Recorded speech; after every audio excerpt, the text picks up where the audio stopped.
দয়াল বাবা যাওয়া পরে পরে গো তুমি আমার পরাণের পরা যাওয়া বাবা যাওয়া। আচ্ছা, এই ব্যাপারটা একটু আবার শুনি।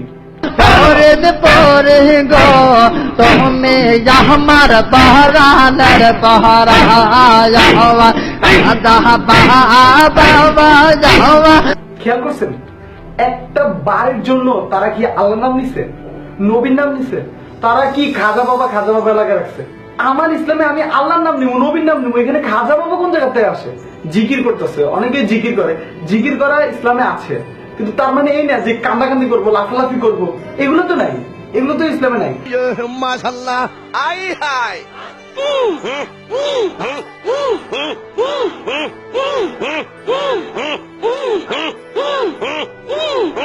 আমাদের সাহাবারা সবসময় জিকির করতো, কিন্তু তার মানে এই না যে এভাবে লাফালাফি করতো। আমাদেরকে এটা শিক্ষা দেয় কেউ?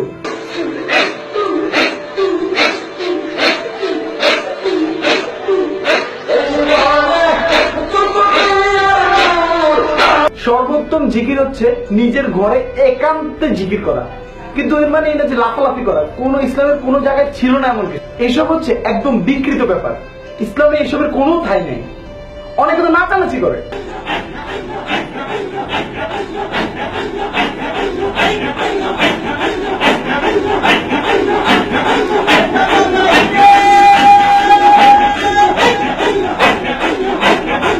ইসলাম বর্তমানে এমন একটা পর্যায়ে পৌঁছে গেছে যে অনেক হুজুরা বানিয়ে বানিয়ে কথা বলে।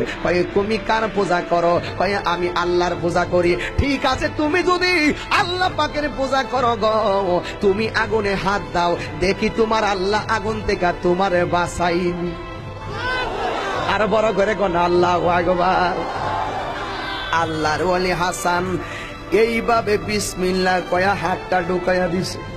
আল্লাহর ওলি হাসান এইভাবে বিসমিল্লাহ কয়া হাতটা ঢুকাইয়া দিছে। ডাহা মিথ্যা কথা বলছে। সাধারণ মানুষের কোনো দোষ নেই। সাধারণ মানুষ জানে না তাদের কাছে যে সঠিক ইসলামটা পৌঁছাবে এমন কোনো ব্যবস্থা নেই, তাদের কোনো দোষ নেই। আমি দেখি না তাদের দোষ। এসব ভণ্ড হুজুরের কিভাবে সুযোগ পায় সেটা বিষয়। এবার হাসান আগুনের মধ্যে লাফ মারছে রে, সঙ্গে সঙ্গে আগুন দাউ দাউ করে জ্বলতেছে, আর সবাই আনন্দে নাচতেছে। নাচতে নাচতে নাচতে নাচতে চতুর্পাশে ঘুরতেছে, আর আগুন আস্তে আস্তে কমতেছে। যেই মাত্র আগুনটা কমে যাচ্ছে, ইন দি মিন টাইমে 11 জন দেখতেছে হযরতে হাসান আগুনের ভিতরে সজদায় পড়া তাসবিহ লইয়া আল্লাহ আল্লাহ জিকির করতেছে। দেখেছেন কত বাজে একটা বানোয়াট একটা মিথ্যা কথা বললো।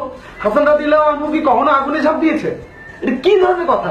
এরা যারা যাদের বলছে তারা কি শিখছে? তারা ভুলটা শিখছে, অথচ তাদের যে কেউ শুদ্ধটা জানাবে এমন কোন লোক কি নাই? কুল কায়নাত বানাইছে আল্লাহ যখন ছিল একা, নারী ছিল কোন সখা, তখন আল্লাহ প্রকাশিত ঠিক কিনা বলো, আরবিরা বলুন ঠিক কিনা। কি জোরে জোরে চিৎকার দিয়ে ওয়াজ করতেছে, এটা কি কোনো নিয়ম? মনে হচ্ছে ওদের উপর জিনে আসর করছে। এভাবে কি ওয়াজ করার নিয়ম?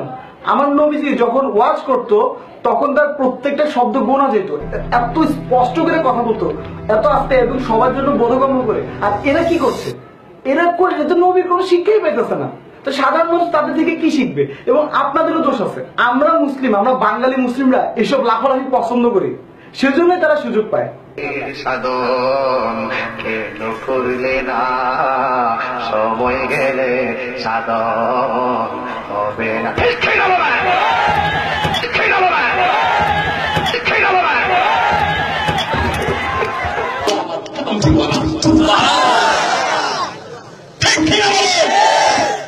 এই ব্যতীত পারে না আমার হজরতে আলী মুর্তজা বলেন, বিসমিল্লাহ লিখতে বা আছে, পার নিচে যে নোক্তা আছে, এই নোক্তা তাফসীর যদি আমি আলী করি, 60টা উটের কথা হবে।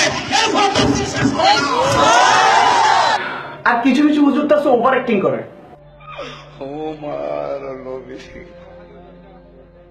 ইয়া রাসূলুল্লাহ, ইয়া রাসূলুল্লাহ, ইয়া রাসূলুল্লাহ।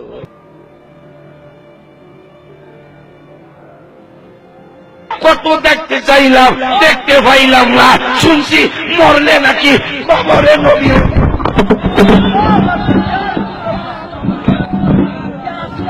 হুজুর এসব আমরা বুঝি, আপনি যে অ্যাক্টিং করতেছেন এগুলো আমরা খুব ভালো মতো বুঝি।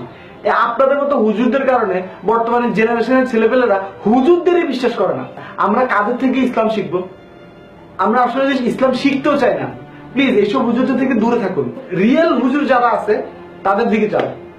যারা প্রকৃত হুজুর তাদের দায়িত্ব হচ্ছে এইসব ভণ্ড হুজুরদের বের করে দেওয়া। এমন না যে ওরা মায়ের খায় না।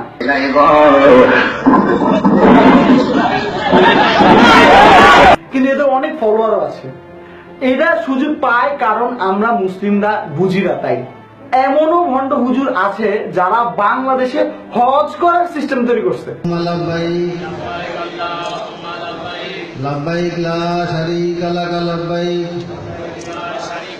হজ চলছে।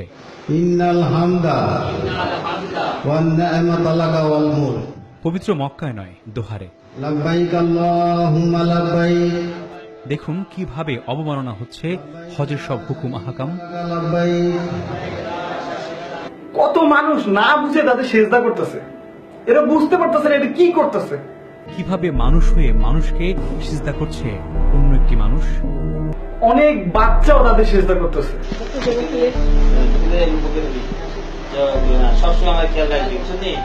এসবের দায়িত্ব তো সরকারের নেওয়া উচিত, সেসব হুজুরদের নেওয়া উচিত যারা নিজেদের মনে করে যে তারা ইসলামের রক্ষা করতে পারে। তারা কোথায়? তারা নিজেরাই রাজনীতি করে। এক হয়তো বিরোধী দলে থাকবে, না হলে যেভাবে সরকারি দলের মধ্যে শরিক করবে। তারা নিজেদের রাজনীতি নিয়ে ব্যস্ত। এদেশের ইসলামের কি অবস্থা তারা তা জানতেও চায় না। আর যদি তারা জানতে চাইতো তাহলে আজকে বর্তমান বাংলাদেশে এসব ভণ্ড হুজুরা কোনো সময় সুযোগ পাইতো না। আমার দায়িত্ব ছিল ভিডিও বানানো, প্রকৃত হুজুরের দায়িত্ব এসব ভণ্ড হুজুরদের বের করে দেওয়া। আর আপনাদের দায়িত্ব আমার চ্যানেলটা সাবস্ক্রাইব করা, কারণ আপনারা তো জানেন বাংলাদেশে কোনো ইউটিউবার এসব ইসলাম ভিত্তিক কোনো কিছুই করে না। আমি একটু চেষ্টা করছি। আর একটা কথা মনে রাখবেন, আমেরিকান ইউটিউবারদের জন্য সারা পৃথিবী আছে, আর ইন্ডিয়ান ইউটিউবারদের জন্য অর্ধেক পৃথিবী আছে, আর বাংলাদেশের ইউটিউবারদের জন্য শুধুমাত্র আপনারাই আছেন। তো সাবস্ক্রাইব করুন আর ভালো কিছু করার জন্য উৎসাহিত করুন। Thank you.